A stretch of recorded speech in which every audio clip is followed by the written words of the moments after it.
এক অসতর্ক মুহূর্তে চলন্ত ট্রেন থেকে ছিটকে পড়া একটা সামান্য আম।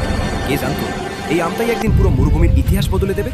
ফাটা মাটি, তপ্ত রোদ, কিন্তু মিরাকেল ঘটল। সেই অবহেলিত আটি ঘুরে জেগে উঠল এক নতুন প্রাণ। দূর থেকে এক তোতা অবাক হয়ে দেখল মরুভূমিতে সবুজের ছোঁয়া। সে থামল না, বিন্দু বিন্দু পানি এনে বাঁচিয়ে রাখলো সেই চারাকে। তোতার ভালোবাসায় সেই চারা আজ বিশাল আম গাছ। ধু ধু প্রান্তরে সে যেন একাই রাজত্ব করছে। কিন্তু সুখ সইল না। একদল সাদা বানরের অতর্কিত আক্রমণ। মুহূর্তেই তছনছ হয়ে গেল তোতার তিলে তিলে গড়া স্বপ্ন।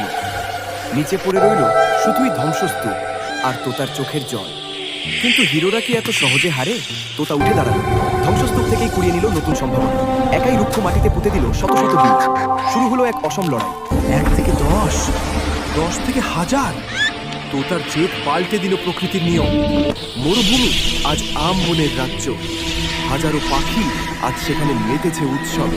শুধু একা বসে সেই নায়ক, তার সৃষ্টি আজ সার্থক। কিন্তু আক্ষেপ একটাই, একটা আম মরুভূমি বদলাতে পারে, কিন্তু আপনাদের মন কি বদলাতে পারবে না?